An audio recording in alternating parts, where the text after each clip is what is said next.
Good evening and welcome to Straight Talk. This is Eugene Chan, and tonight our guest is Dr. Leong, who is well known in the medical and political circles in Hong Kong. Dr. Leong is a medical doctor by profession. He's a graduate of the University of Hong Kong, and he specializes in urology. Dr. Leong has an illustrious career. He was a member of the Executive Council, as well as a member of the legislature representing the medical functional constituency. He has held many public service positions, and I had the privilege of working with him as a member of the healthcare profession, where he is more commonly known as CH. Notably, he has been the chairman of the Hospital Authority, the president of the Hong Kong Academy of Medicine, and the chairman of the Council of the University of Hong Kong. In light of his extensive knowledge and experience in healthcare delivery, including both public and private, as well involved in medical training, he is the best person for our topic tonight on looking at how the government recent proposal to increase doctors in Hong Kong. Welcome, CH. Thank you, Eugene. I want to be rational and talk about things in a rational way. You see, Hong Kong has always allowed overseas doctors to come to Hong Kong to practice. But there's a prerequisite. Yes. And that prerequisite is you must pass the local licensing or registry examination. Mm-hmm. Now, this, as a lot of people think, it is not, and I stress, it is not doctors' protectionism. It is protectionism for the public, because we all want our public to be seen by doctors who we believe that they have reached a certain standard. Now, this is what the medical profession wants, and this, I believe, is what any responsible government would not want, that their public will be seen by doctors who has reached an acceptable standard that we consider as satisfactory. Right. I think this is very important. It is not doctors' protectionism, but it's protecting the public to ensure that they have proper health care. Right, CH, thank you very much for stating your stance right at the beginning. Yep, and this right. is, I'm sure many of the healthcare professionals will feel the same way. Having said that, Hong Kong had a severe shortage of doctors for some time, yep, especially last decade with the increasing number demand for public healthcare services and our aging population. Maybe let's look at our figures. If you look at our public healthcare waiting time, it's going to take 133 weeks to be seen by a medical doctor, if you have any medical issues. To see the ophthalmologist, about eye doctor, it takes 123 weeks. Whereas if you have discomfort with the body, it takes 119 weeks. It's like over 2 years. So, CH, I mean, what do you think about this waiting time? And do you agree it's a problem? Well, I believe that the public should not have to wait to be treated for their health reasons. And the main reason, as the government said, is we're short of doctors in the public sector. Mm-hmm. Now, okay, let's take another analogy, Eugene. Somebody cuts an arm, involved in a traffic accident. Somebody accidentally being stabbed on the body. They bleed a hell of a lot. Mm-hmm. What do? Common sense, if you're a doctor or a dentist or even the public, would know that the first thing to do is to stop the bleeding. You put a tourniquet around the arm, stop the bleeding. You put a towel on the wound, stop the bleeding. And then you try to give blood if necessary. Now, government says there's a lack of it. The government says that doctors are leaving public service in a great amount. I agree. It's like just bleeding. But to do that, isn't it the best way is to stop the bleeding instead of just pumping unmatched blood?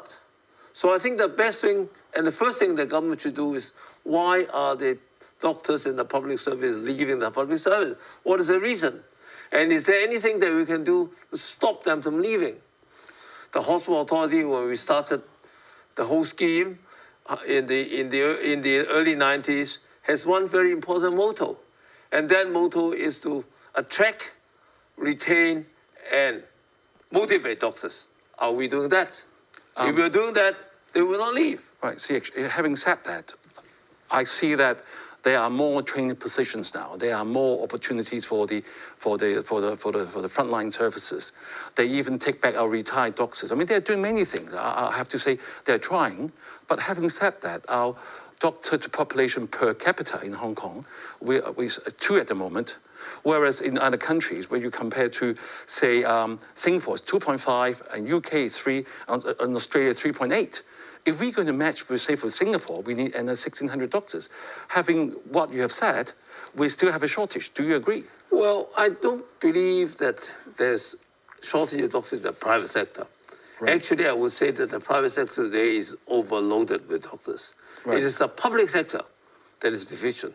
And as mentioned just now, I believe that we have to look for the reason why they are leaving the public service and going to private, and then try to see whether you can retain them to work in the public sector. Because as you rightly point out, the public sector is where training is taking place. I think that should be our aim at the end of the day, and not just pumping in unmatched blood by accepting other foreign medical graduates come to Hong Kong without taking examination. Now look at it this way, Eugene. There are people who say that there are not many countries in the world that needs to have a license or registered examination. I think that's wrong. You go to America, you go to Canada, you go to Australia.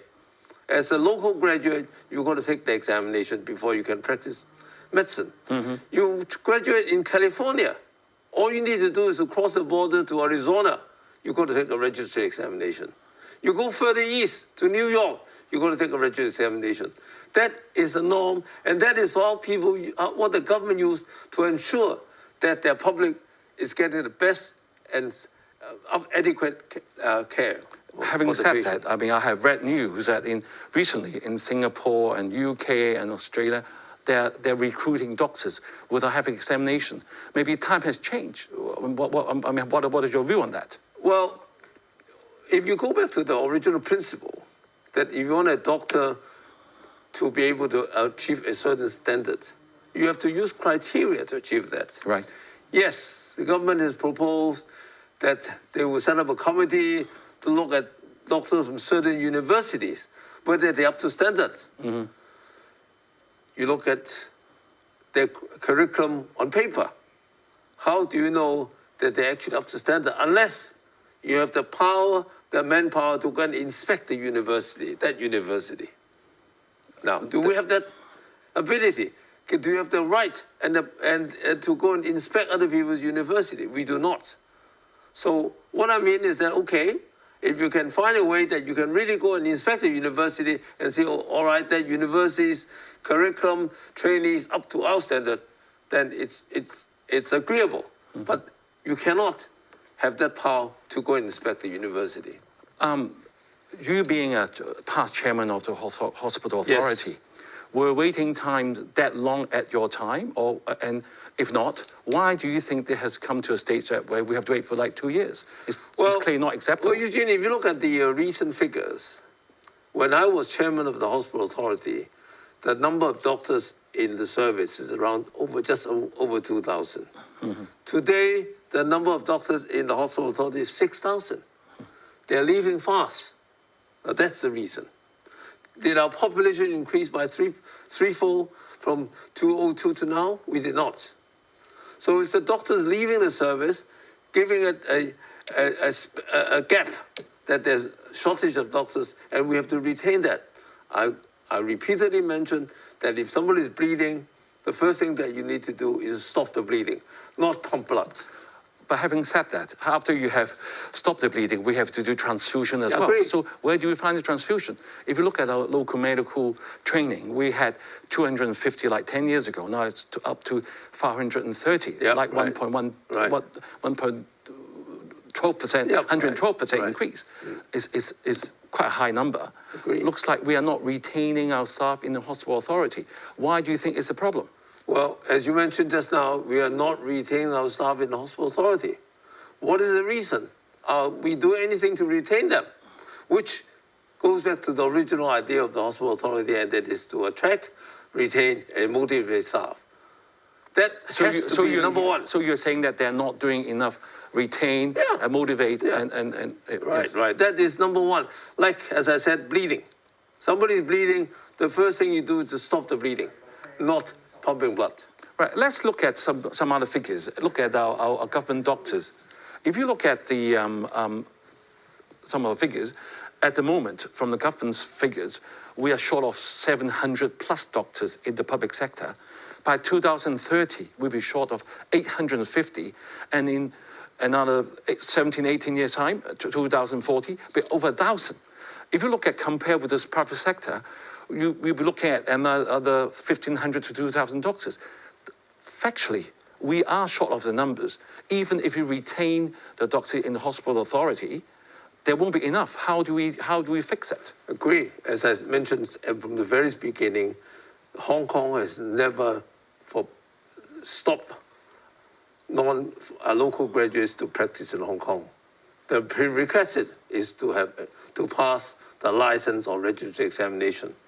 And that's the basis is to ensure that our public is getting a good standard of healthcare. Okay. We can continue with that. Right. See, There's nothing wrong with having overseas doctors come into Hong Kong, pass the examination, and let them register practice. That will increase the number. All right, let's have a chat after the assessment after the break.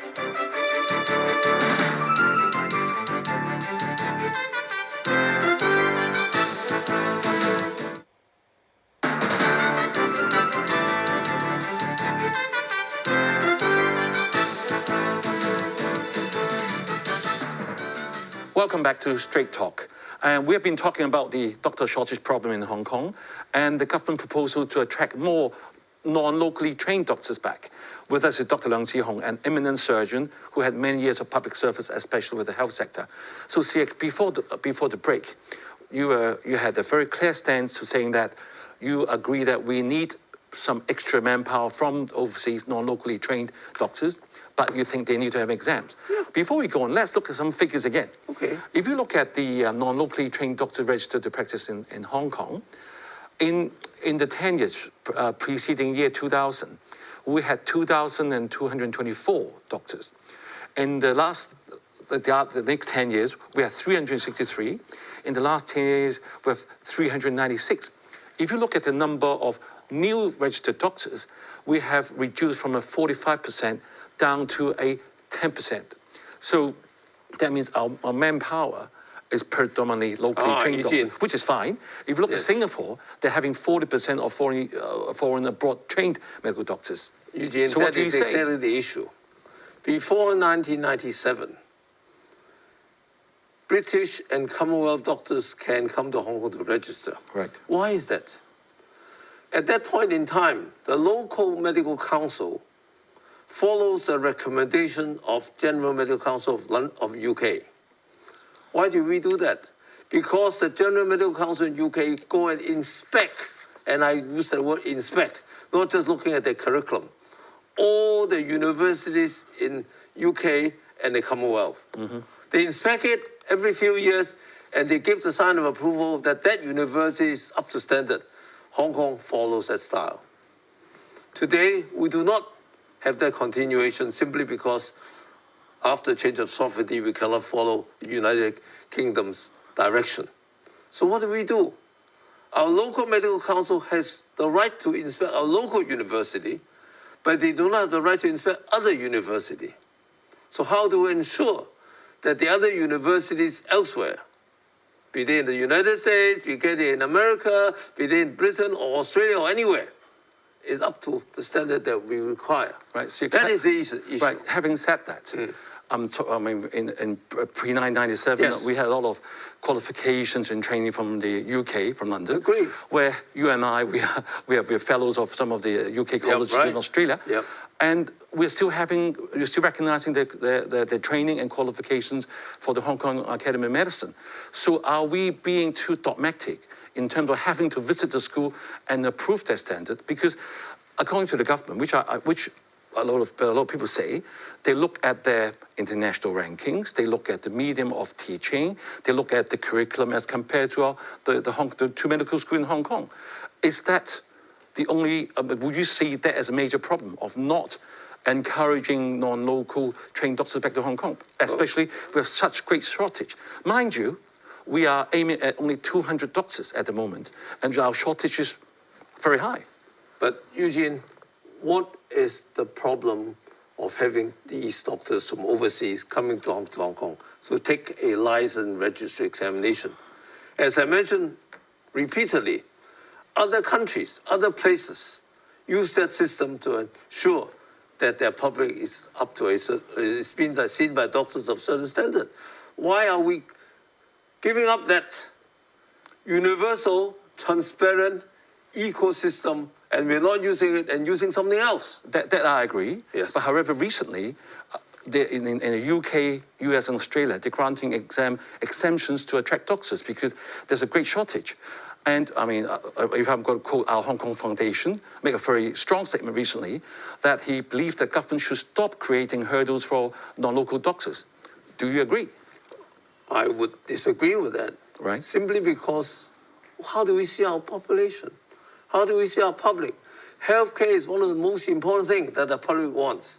And if you want care for healthcare of the public, you have to ensure that whichever doctor they see is up to a certain standard.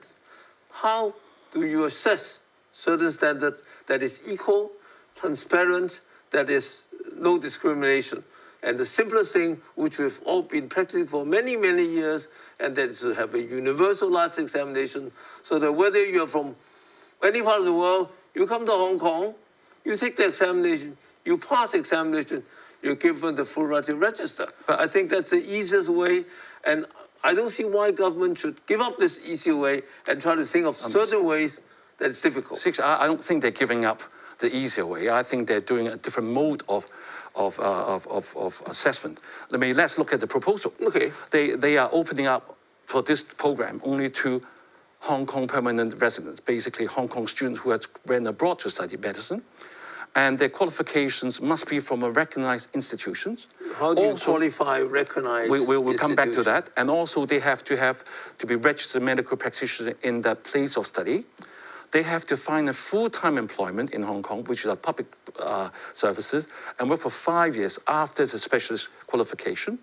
And during the 5 years, they have a competency assessment as well. So as you and I, we have been examiners in various colleges. Of course, we look at exams sometimes, look at some of their portfolio, some of their continued assessment. Isn't that an alternative? Well, anything is an alternative. But let's use a simple issue.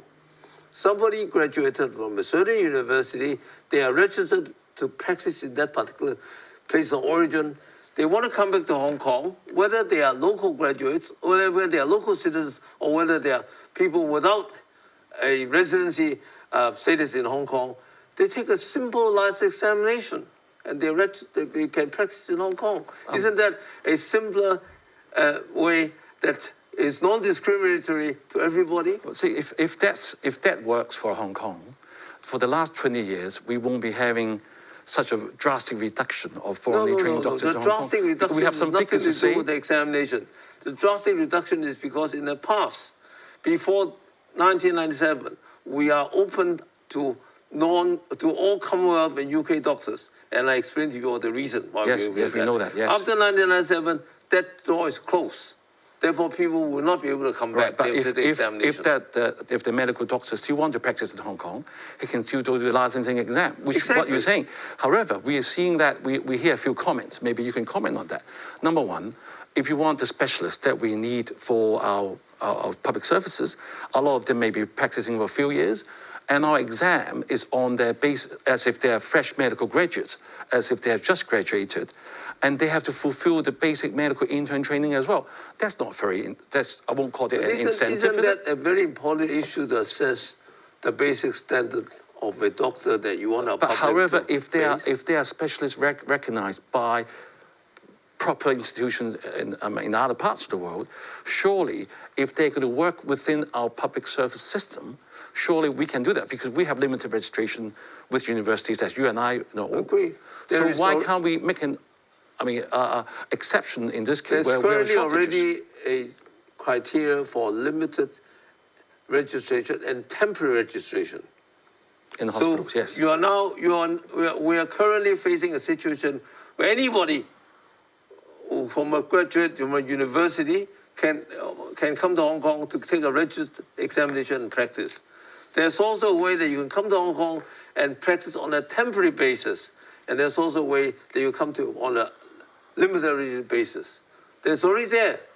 The whole system is there for you to say, why do you want to introduce a new system to cancel the long-term system, which is fair, equal, and non-discriminatory? So it is your view that continuous assessment is not as fair or equal as transparent or just doing one exam? Definitely not as fair as taking a universalized examination. All right, let's move on to another matter. The government also mentioned they wanted to set up a statutory special registration committee whereby it could be reviewed the list of recognized institutions for every 3 years.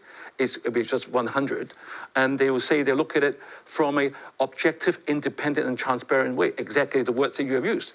And they're going to put on the Medical Council chairman, the Academy president, the Director of Health, the CEO of Hospital Authority, the 2 major universities, the heads, and 4 members appointed by the Chief Executive.